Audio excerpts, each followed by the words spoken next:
Olá, está começando Viva la Vida e no programa de hoje nós estamos aqui em Dayal, na refrigeração Vale Europeu. E quem está ao meu lado é o Rui Simão. Seja bem-vindo. Obrigado, Osmar. Ô Rui, qual é o nosso assunto de hoje? Hoje nós vamos falar sobre manutenção de ar-condicionado, higienização e desbacterização. Perfeito. Antes de falar com o Rui, gente, eu quero agradecer aos meus patrocinadores. Biogás, renovando com estilo, e Clínica Semente do Ser, clínica médica e complementar. Tanto a loja da Biogás quanto a Clínica Semente do Ser ficam na Avenida Carlos Schroeder, bem pertinho do centro de Indaial. Ô Rui, como funciona higienizar um ar-condicionado? Porque assim, eu já vou me citar como exemplo. Eu imaginei que era só abrir esse gabinete aqui, tirar aquele filtro, lavar e estava tudo certo. E a gente sabe, e agora eu descobri, que não tem nada a ver, pelo contrário, é um trabalho muito maior.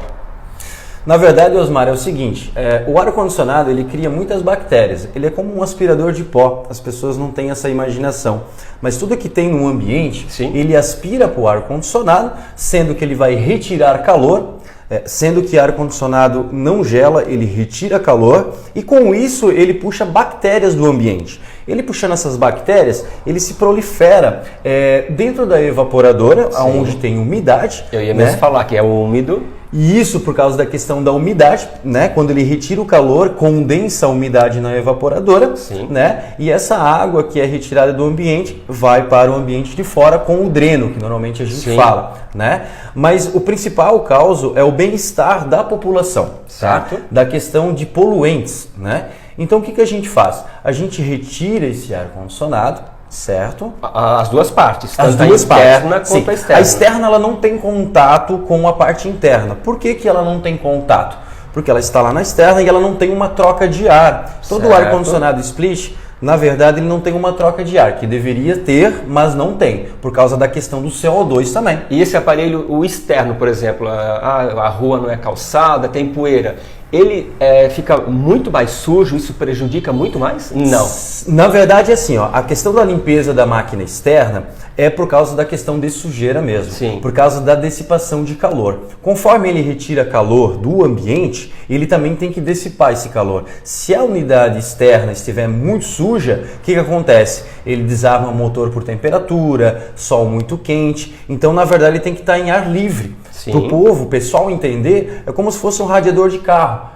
Se ele estiver muito sujo, pode acontecer de fundir um motor de um carro. A mesma coisa acontece na área de climatização e refrigeração. Sim. Temos que fazer uma troca de calor e jogar para fora esse calor do ambiente. Ô Rui, você citou algo interessante. A máquina, por exemplo, externa, realmente tem diferença, por exemplo, ela ficar debaixo de um telhado com sombra e de ela ficar exposta no calor total. Isso tem uma diferença? Gasta muito mais? Tem que trabalhar muito mais para compensar? Não. A questão do sol batendo na máquina do ar-condicionado externo, que é a condensadora, é a questão de temperatura mesmo, Sim. Externa. Porque assim, ele tem um protetor térmico no compressor que a 70 graus ele desarma. Então se ele tiver obstruído com sujeira, tiver sol quente batendo, ele pode desarmar e o ar-condicionado não funcionar e o cliente reclamar. E é um trabalho rápido? Por exemplo, você vai ter a casa, você normalmente busca a máquina aqui para a loja, né? Sim, eu retiro o ar-condicionado, tem a questão de pessoas que fazem no local. No local, ele isso. não fica perfeitamente igual à retirada, porque ele vem para a oficina, a gente desmonta o ar-condicionado, passa um desbacterizante para matar as bactérias. Não é só água, né? Não é só passar água como o pessoal pensa. É baratinho, eu só vou passar uma água, tá tudo certo. Não. Tá enganando. Tá enganando, tem que usar, sim, tem que usar produtos para desbacterizar o ar-condicionado. Certo? A gente pode dar um exemplo, um vaso sanitário, que é cheio de bactérias. Também. Se você só jogar água, não vai limpar. Não vai resolver. É a mesma coisa aqui. A mesma coisa é o ar-condicionado. Então, na verdade, assim, se, por exemplo, é rápido esse trabalho, busca num dia, consegue entregar no outro, que agora no verão todo mundo tem pressa, né? Sim. Normalmente a gente tenta atender melhor o cliente, Sim. retirando na parte da manhã e instalando ele novamente na parte da tarde. Super rápido. Mas quando não dá, a gente agenda no outro dia já com o cliente também, pela questão do cliente não passar calor. Claro. Então, a gente faz isso hoje. Qual ar-condicionado usar na minha sala, no meu quarto? Minha sala é esse tamanho, meu quarto é aquele tamanho. Sempre tem a dúvida, né? As pessoas, não, porque o 7.500 já é suficiente, o outro fala 12.000. Tem, porque a gente sabe que tem umas medidas aí, né? Que é o tal do BTU. Sim, sim. O cálculo em BTU, por metro quadrado, o que acontece? Hoje a gente tem um cálculo básico que os técnicos sabem fazer o cálculo. Normalmente Sim. as pessoas vão lá e acham, não, o meu quarto eu vou colocar um de 9.000 BTU. Sim. Não é assim que funciona. O que acontece? Você tem um quarto de 10 metros quadrados, certo? Normalmente pelo cálculo, né, da Sim. BNT é 600 BTU por metros quadrados, contando 2 pessoas como 600 também BTU por metro quadrado. Depois, após 3 pessoas, daí calcula 600 cada uma. Ah, tem que saber quantas pessoas também. Também. A questão de vidraça, né? A questão de Sim, janela, né? porque a Também incidência conta de sol. por causa da questão de calor, né? Também Sim. é calculado nos 600 BTU por metro quadrado. Então, com esse cálculo, você chega no ar-condicionado que tem que colocar no ambiente. O ideal é pegar um técnico, né? Pegar um Porque técnico. ele vai saber de todas essas questões. Sim, ele vai fazer o cálculo de carga, de massa, de calor do ambiente para a retirada e colocar um aparelho corretamente. Perfeito. Outra questão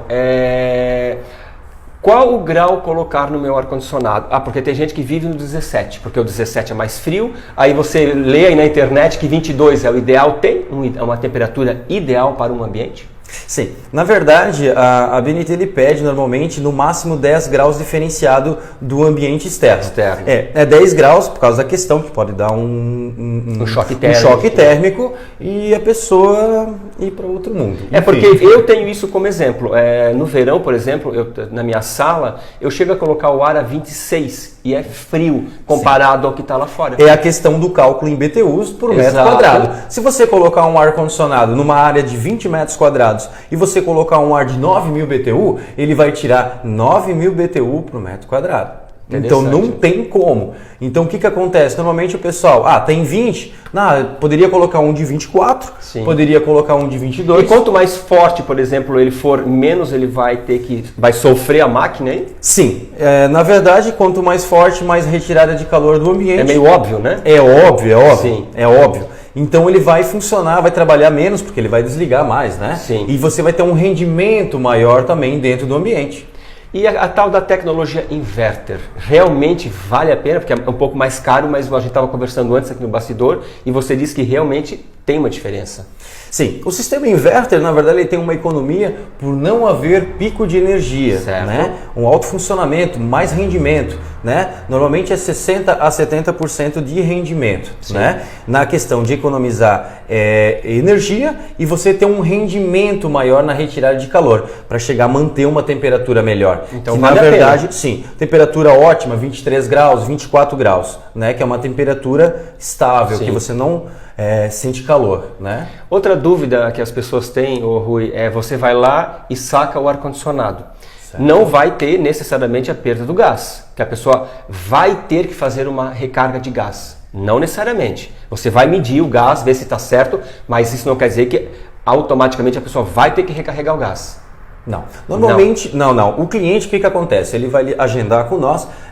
Todo mundo pede isso porque eu acho que é uma mania antiga de limpeza e gás. Isso. O gás, ele em si, ele tem até uma validade, sim, mas não tão rápida essa validade. Porque até os tipos de gases, eles demoram de 100 a 120 anos para se desfazer na camada de ozônio. Hoje estão fazendo gases mineral, enfim, né? Mas o que acontece? A gente vai lá, verifica se o gás está correto. O gás só vai vazar se tiver um desgaste no aparelho, Sim. né? Se o sistema não foi feito com qualificação, né? E deu vazamento, né? Que tem que ser bem feito, verificado, fazer vácuo em microns, né? Que normalmente as pessoas não fazem, né? Para ver se realmente não tem um vazamento nessa máquina. Sim. Antes de liberar o gás para funcionamento, né? E daí após isso a gente fala para o cliente, o seu ar-condicionado está faltando um pouco de gás, ele estava com vazamento. Não, o seu ar-condicionado ele está com o gás correto, ele só está sujo. Ou se estiver, né? faltando, vocês...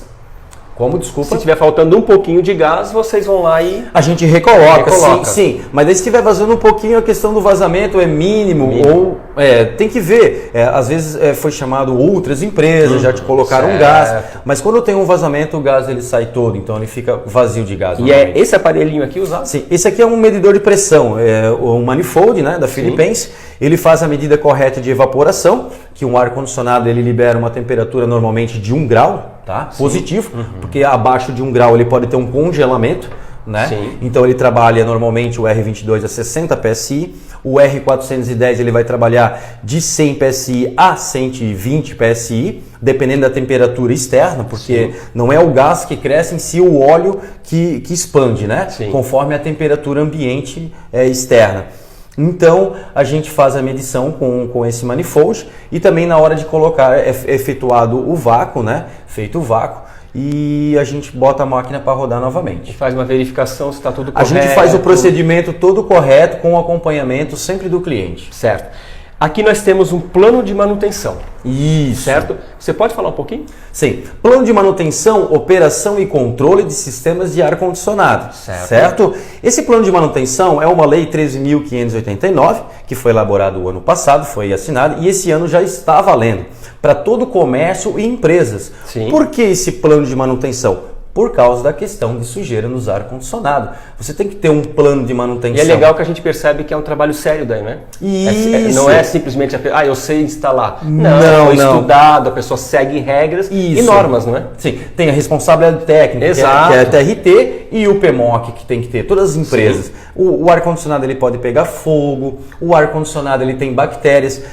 Causar um grande acidente, né? É uma coisa que vai ser cobrada daqui para frente, provavelmente os análises de poluentes e CO2 do ambiente, por não haver troca de ar dos ambientes, eles vão cobrar muito. Essa inspeção, provavelmente. Sim, porque na verdade a gente está mexendo com o bem-estar da população. Saúde, né? Saúde. Que nem você vai chegar num banco, o CO2 está altíssimo. Sim, claro. As bactérias você já começa a espirrar. E acontece muito no verão, né? Desses grandes calorões, pegar fogo na máquina e grandes tragédias, né? Acontece, se não fizer os procedimentos corretos, sim, pode haver explosão. Porque infelizmente tem muita gambiarra, né? Tem gente que se diz instalador e vai lá e faz um monte de besteira. Sim.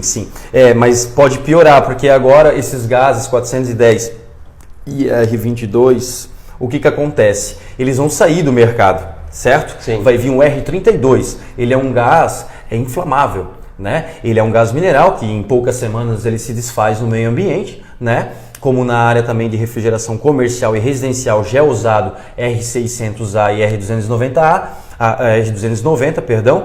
Então todos esses tipos de gases são do butano. Sim. Então na verdade eles são inflamáveis. Perigosos, né? Perigosos. Se não for feitas as procedências corretas, eles podem. Resumindo, né, gente? Sempre chamar um técnico especializado e de confiança. É isso? Isso, com certeza. E perguntar se a empresa tem uma responsabilidade técnica, se a empresa fornece o PMOC. Sim, e a qualificação da empresa. Claro. Às vezes as pessoas não pedem a questão do que eles sabem fazer. E referências também, né? Isso, referências. Eu acho que referências é a melhor forma de você ter um bom serviço. E sim, e o cliente tem que acompanhar o técnico quando ele está fazendo. Né? Sim, e perguntar. Com certeza. Porque o que acontece? Porque disso, porque daquilo. Sim, se o técnico não souber responder, é porque ele não sabe. É estranho já daí. É estranho. Sim, o legal é você responder, porque o cliente ele tem dúvida, ele é leigo na questão. Exatamente. Né? Ô Rui, agora deixando um pouquinho de lado a questão de ar-condicionado, nós temos as geladeiras com esses painéis eletrônicos. Certo. Que dão muito problema, certo? Sim. Diz aí, as pessoas comentam muito que é uma questão de oscilação de energia também. Isso é fato? Isso é fato, a nossa energia não é limpa, a nossa energia é alternada. A gente tem uma variação de energia muito grande. Principalmente quem está em final de linha, não é? Final de linha também, problema. A questão de transformadores, né? Isso. Sim. É que na verdade as placas eletrônicas elas não são fabricadas aqui, elas vêm da China ou da Coreia. Então lá eles têm energia limpa, nós não temos energia limpa. É alternada a nossa energia. Então com essa oscilação de energia, sim, dá defeitos eletrônicos. Tem como se proteger disso? Meio difícil, né? Difícil, banco de capacitores, empresas usam, mas todo mundo vai fazer um banco de capacitores. Porque o micro-ondas você até pode tirar da parede quando dá, né? Quando não está usando, mas a geladeira não tem o que fazer. Né? A geladeira não tem o que fazer. Você me falou um dia algo bem interessante, que o ar-condicionado ele só está protegido contra raios, correr o risco de queimar, sim, se você desconectar da parede, só da tomada. E ainda assim ainda tem um risco. Mas não adianta só lá e baixar o disjuntor. Isso é fato? É fato, porque na verdade ele tem até um risco da questão do raio, ele salta, aonde estiver, ele é que nem se fosse um rio, aonde for mais fácil ele está indo. Mas ajuda ir lá e tirar da tomada. Ajuda. O aterramento não é para raio. Muitas pessoas acham que não, eu tenho aterramento na casa, eu estou contra o raio. Outra coisa. Gente, não, nada a ver. Para raio é uma coisa, aterramento é outra. Aterramento é mais para choque? Aterramento, na verdade, é uma descarga estática do aparelho, uma proteção para o ser humano na hora de colocar a mão, né, se o aterramento for feito corretamente também na parte de eletricista, na parte elétrica. Sim. Fazer um aterramento correto não vai ter energia estática liberando no ser humano, como é feito no chuveiro também. Sim. Se não for feito um aterramento correto, você sim vai levar uma descarga elétrica, às vezes mínima que for, estática, você leva aquele choquezinho, doeu. Sim. Então tem que ter um aterramento também bem feito. Não adianta ligar o terra. Perfeito. Esquecemos alguma coisa? Não. Colocar mais alguma coisa?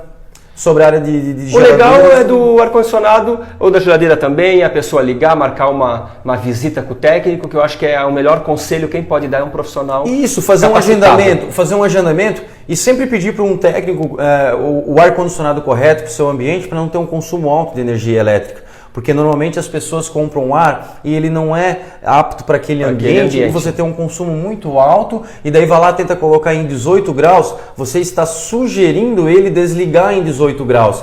Mas se ele não tem a potência correta para retirar o calor do ambiente, ele não vai chegar a 18 graus. E o pior, né? Acaba abrindo uma porta, mais uma, quando vê, que é aquele ar lá fraquinho para a casa toda. Daí eles falam, não, o apartamento gela tudo, mas também ele não está vendo lá direto, tocando direto, não desliga. Então, e o desgaste do aparelho, né? 24 horas, não para. Vai gastar muito mais no final. Gasta muito mais no final. Perfeito. Rui, eu agradeço aqui teus esclarecimentos, tá certo? Obrigado, Osmar, você. Eu que agradeço. Gente, nós vamos ficando por aqui, tá? Tenham todos uma excelente semana. Até mais. Tchau, tchau. Tchau.